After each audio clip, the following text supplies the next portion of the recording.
Hello there. Once again, this is Anton from Anton Bay. Thank you once again for stopping by the collection room. Today we're taking a look at some more Femforce comics. We are rapidly reaching issue 100, which is the most solid run I have. And we're at a kind of a special lot today. We're at issue 85 through 88. And there's definitely some special stuff going on with issue 87 here. I do have a special anniversary edition there. But we're going to start off with issue 85, an eye for an eye and a nose for a nose. This gal has always creeped me out. Her nose is gone. The iron jaw bit it off. It's just horrific. Anyway, appreciate you guys stopping by. The guilty party today is the script, Bill Black, pencils by Eric Coyle, inks Mark Heike, colors Rebecca Black. That looks like a Gorby cover. Yep, Gorby. You can usually tell he has a distinct style with this book. And does, in my opinion, some of the more memorable covers for the whole series. Like if you see one that you like, ooh, look at that book, it's probably a Gorby cover. Sometimes it's a little over the top, but it's good stuff. And we are rolling out with a really cool opening page. Just a big splash page. Traveling through a void. That's always a good look.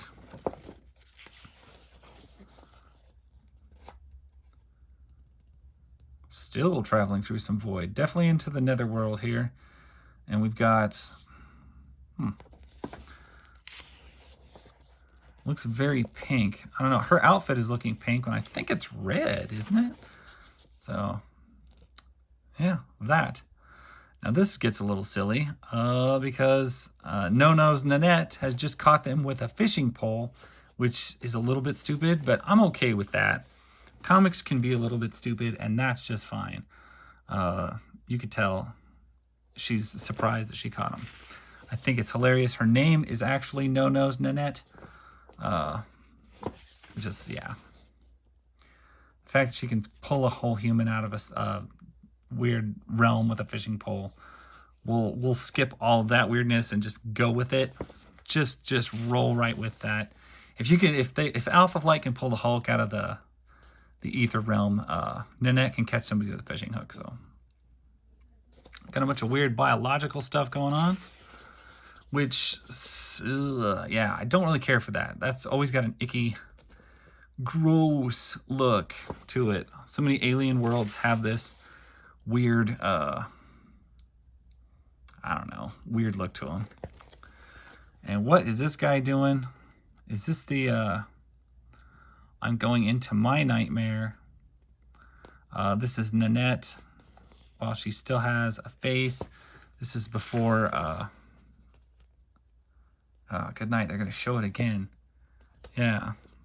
He bites her nose off like she was his girlfriend. Chomps her face, and that is why she does not have a nose. And of course, they couldn't just put it back on or attach or a different one. I don't know. When you bite someone's face, did you eat it? I don't know. Definitely a weird origin story. But kind of falls into that little bit crazy Harley Quinn type style because, you know, she was dating the bad guy and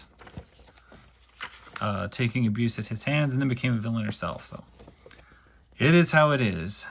Very, very different type of story. Something you could probably only get from either Femforce or perhaps Ultraverse or something like that. Definitely not your, not a Marvel and DC story, probably. Oh, looks like we got a cult, the Weapons Mistress. Art by Don Decrease, or Don Secrease. Script is Bill Black. Inks and extra pencils by Chris Allen. And it looks pretty good. You almost always get two stories out of a Femforce comic. They almost never just stick with one. You're almost always going to get something else going on in the back. Dollface and Incognito created by Don Secrease. So way to go. I know I need to read these letter pages. There's no way I'm going to read them probably in a video. Well, actually, who knows? Sky Gal. There you go.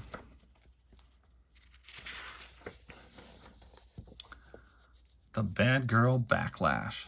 Because for those who don't know, this is not bad girl art. This is good girl art, which is different than bad girl art. Bad girl art has to do with like hard-edged, rough and tumble, leather, spikes, whips, bad girls. Good girl art does not refer to the girls themselves, but to the art style done, drawing the women themselves, usually in a more feminine style. Definitely what you consider good art to a girl.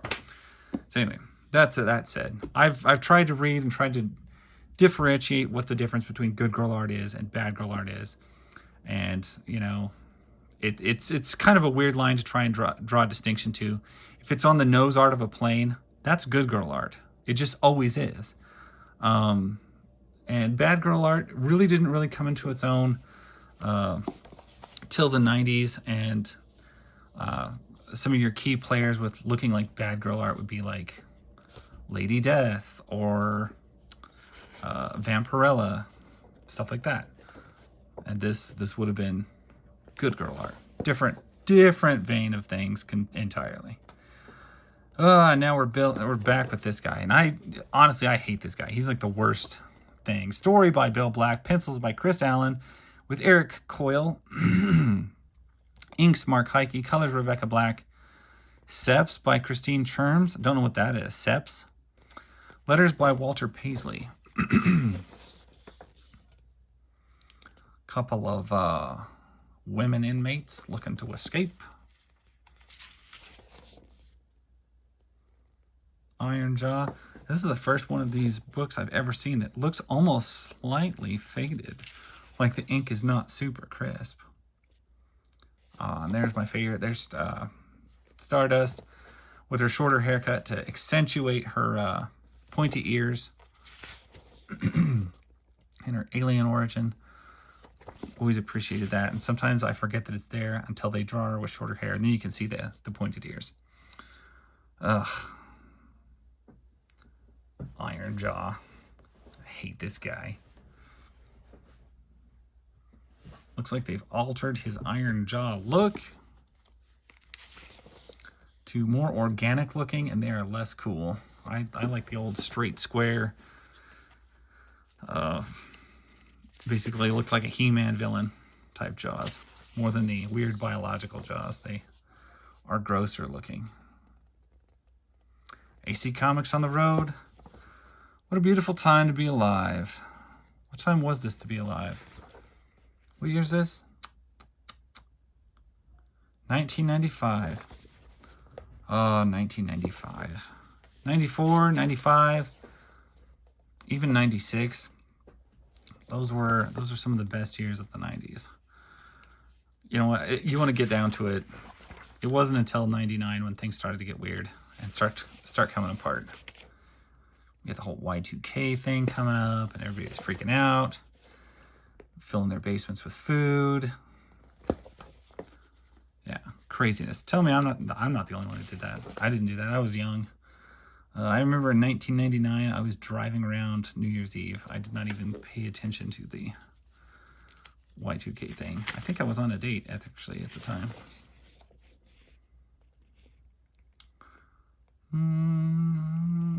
I'm going to say this artist is kind of less dynamic. These are kind of like, dare I say, these look like Marvel pages. I mean, they're just little square boxes in. The story's well contained. There's not a whole lot going on in each panel. Yeah, pretty conservative approach there for AC Comics. What do we got here? Catherine Mahler as AC Comics Blue Bulleteer, and Karen Alaya as AC Comics Blue Bulleteer. Who's a better Blue Bulleteer? I'm going to have to go with Catherine on this, simply because, like, this mask fits way better. Yeah, go with that. Anyway, AC Comics, issue 86. It is what it is. Now, issue 87 is the 10th anniversary issue. And it came with these, which I'm not sure exactly what these are. Now, I do have the signed edition, and that issue is signed. It came with art supplement number 1. It's basically Femforce number 1 through 20. And it's just got, I'm going to go through them because these are actually quite interesting. Just little page stamps. So it's like Femforce number 1, Introduction of the Time Triangle, Rio Rita 2, and the Amazons. So this would have been from issue 1. Femforce number 20, Aboard She-Cat takes a time triangle to get back to Apache, Texas, where she meets Betty, or Buckaroo Betty. You know, first appearance of Buckaroo Betty. Stuff like that. And I don't know exactly, like, I guess these are, I don't like it says here. To celebrate 10 years of Femforce Adventures, this special edition number 87 has been signed by the creators and entire creative staff on the signature plate inside the front cover. And then these are just art supplements, which I don't know exactly what an art supplement is, but we're kind of going through it now. It's these. It's little pieces of art and scenes from different times throughout the book. Splash page from number 12, Stella Stills the Show from Hidalgo. Cover number 12. Photo reference cover, photo cover designed by Bill Black, Barefoot and Malevolent. This was like originally a photo cover, if I remember right. Dr. Pretorius. You get art samples from number 13, She-Cat needs a new bond and Jennifer learns about Rad. So just stuff like this. I thought these were really interesting, and it all just came in like a single package. Night of the She-Cat. Cover art for Femforce number 13. Femforce 9, She-Cat as Sekhmet attacks Octavia World, or Octavia Howard.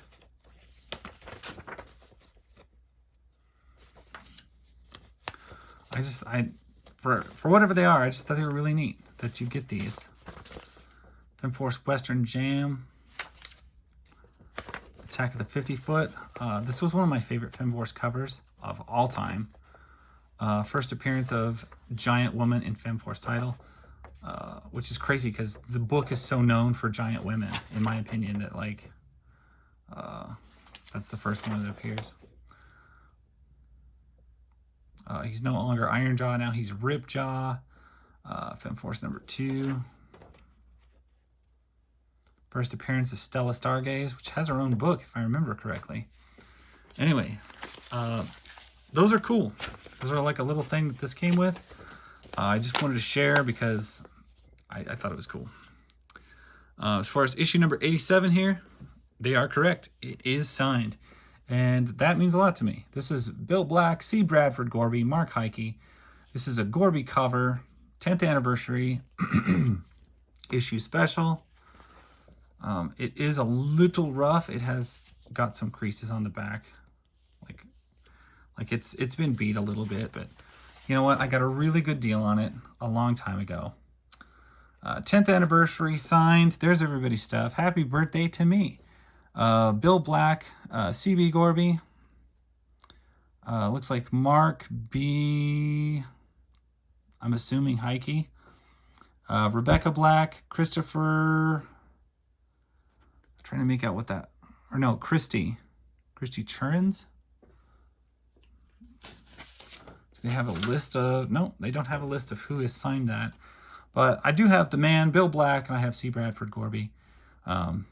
Those are pretty key players with this, and I'm pretty sure that's Heike's signature right there. Another fantastic artist. Is that all the artists that worked on this book that are great? No. There's a lot of other people who worked on this book that I just don't have the facilities right now in my brain to remember all their names, but definitely some stellar work that's been done on this book throughout the years. And pandemonium at Pleasant Isle. We're going straight into, of course, a guy with a fringed leather jacket and a cowboy hat. with the Femforce comic 10th anniversary. So the book started in 1985. This is 1995, and so we're gonna have a celebration. The group was around before then, and a lot of the characters were around long before then. But the book itself being published as a team, that was when we were rolling with it. This is some great work right here. I love that. Very exaggerated facial features. Perfect stuff. Very busy pages for this one. Like, much more busy than normal. We got Tara in her biker shorts. Not my favorite Tara look. But as I understand it, her original costume just being like a jungle bikini didn't work for the 90s audience. So what are you gonna do? You gotta try and keep the people happy, I guess. But for the most part, this book never ever kowtowed to any modern changes like that. They did exactly what they wanted, like they always did, and I appreciated that. I think Tara gets her original outfit back later. Buckaroo Betty herself, those are some wild, terrible looking cowboy boots. Green, red, and yellow. Wowza. Yeah. Not the best look, but man, still. This looks like Gorby work, but it is extremely busy pages. Like, I wonder if they gave him more time to work on these than normal, because it seems like there's like an extra bit of detail going on here than maybe we normally see. A little bit over the top. Not complaining, just noticing. I'm also trying to be a little bit more careful with this issue than I am with most, simply because it does have all the signatures in it, which I'm very, very proud to own.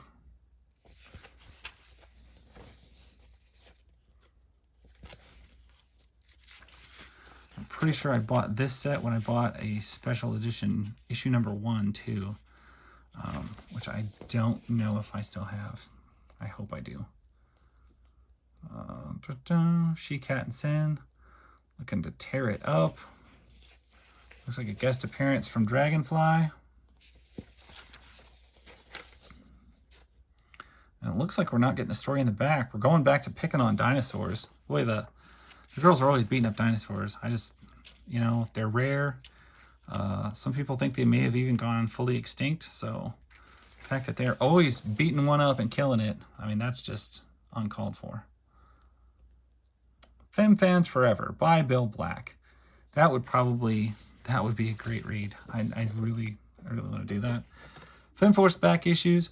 They always like to say that they're easy to get. Like they still carry them.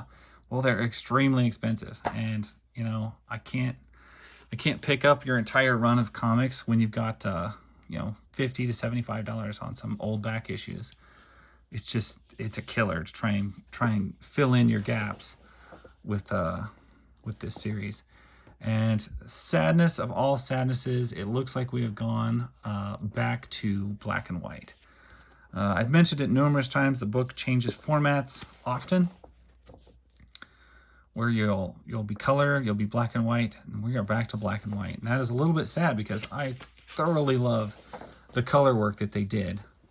But basically, they seem to have done whatever they could to keep the book rolling, whether that was changing from color to black and white, to smaller books, thicker, thinner, you name it.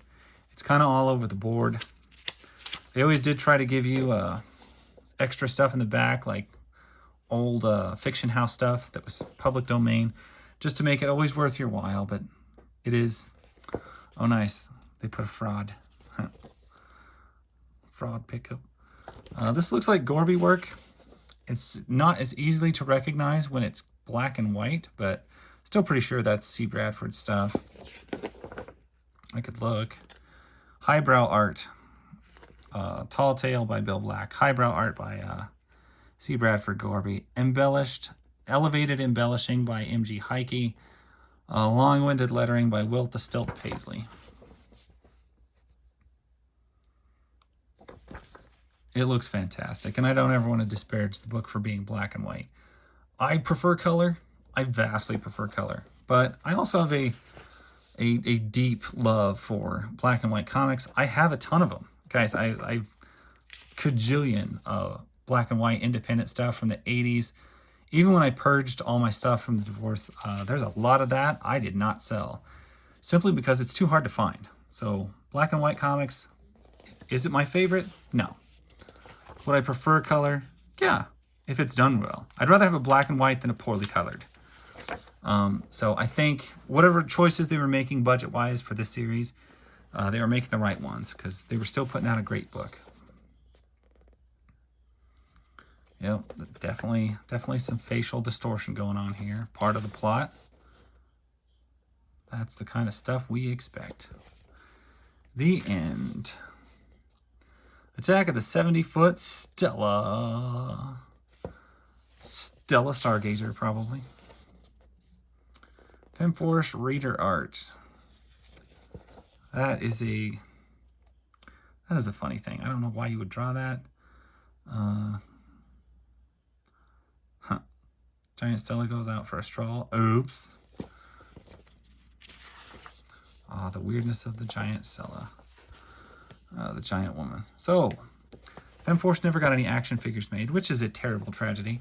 However, somebody has made some custom ones out of some old Marvel Toy Biz. Check those out. It's black and white, so you can't appreciate the color job on it. But that's cool. Somebody made some customs for it.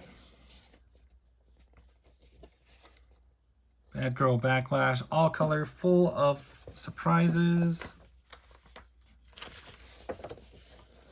Golden Age Greats, Volume 6, Fighting Females, You Are Not Alone. Call Hit Home Help, not hassle. 1-800-HIT-HOME. Talk to someone when you're facing suicide, abuse, drug, alcohol, or other problems. Interesting. And we get a repeat of the back ad off of the other one. You got Catherine Mahler and Karen Alaya again. I still think Catherine probably takes the Veil, Night Veil outfit to the max there. So there we are, issue 88. We're back to black and white. Issue 87, signed by the greats, 10th anniversary, 86 and 85, and then a whole bunch of just art release press stuff. I appreciate all of it, and I thank you guys for watching. If you made it this far in the video, you're a total legend. Thank you for watching. That's my story. I'll catch you guys later.